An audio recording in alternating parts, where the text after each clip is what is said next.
last letter has explained away much that was vague and perplexing in your other letters.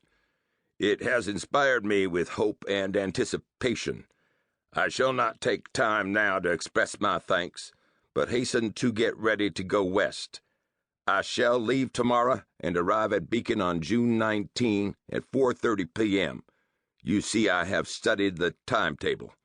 Yours very truly, Jane Stacy. Profound silence followed Tex's perusal of the letter. The cowboys were struck dumb, but suddenly Nevada exploded. My God, fellers, today's the 19th.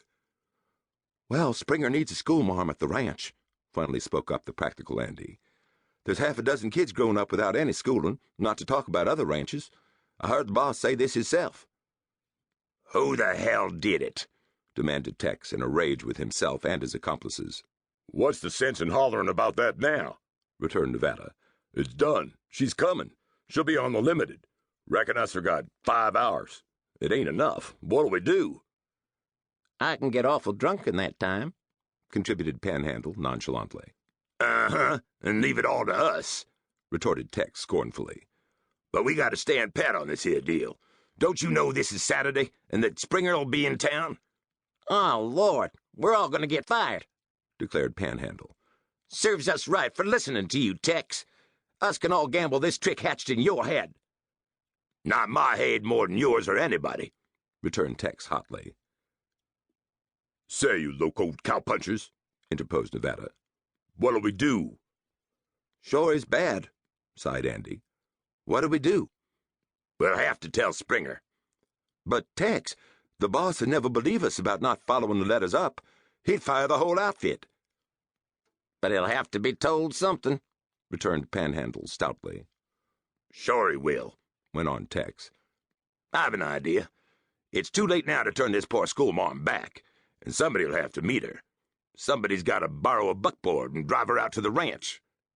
Excuse me, replied Andy, and Panhandle and Nevada echoed him. I'll ride over on my horse and see you all meet the lady, Andy added.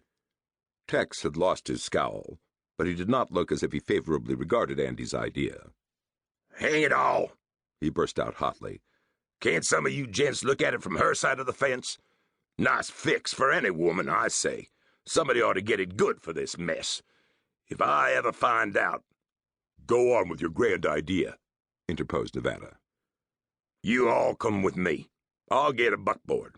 I'll meet the lady and do the talking. I'll let her down easy.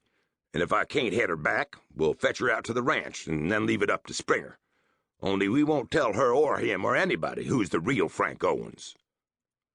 Tex, that ain't so plumb bad, declared Andy admiringly. What I want to know is who's going to do the talking to the boss, queried Panhandle.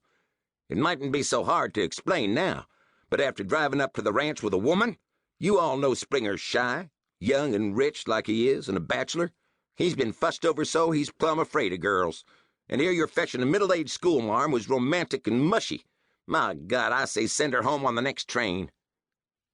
Pan, you're wise on horses and cattle, but you don't know human nature, and you're dead wrong about the boss, rejoined Tex.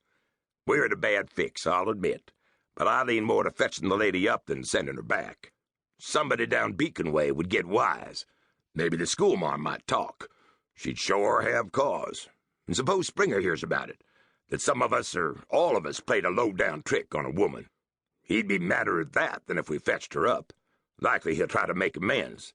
The boss may be shy on girls, but he's the squarest man in Arizona. My idea is we'll deny any of us as Frank Owens, and we'll meet Miss, what was that there name? Miss Jane Stacy, and fetch her up to the ranch, and let her do the talking to Springer. During the next several hours, while Tex searched the town for a buckboard and team he could borrow, the other cowboys wandered from the saloon to the post office and back again, and then to the store, the restaurant, and all around. The town had gradually filled up with Saturday visitors. "Boys, there's the boss!" suddenly broke out Andy, pointing, and he ducked into the nearest doorway, which happened to be that of another saloon. It was half full of cowboys, ranchers, Mexicans, tobacco smoke, and noise. Andy's companions had rushed pell-mell after him, and not until they got inside did they realize that this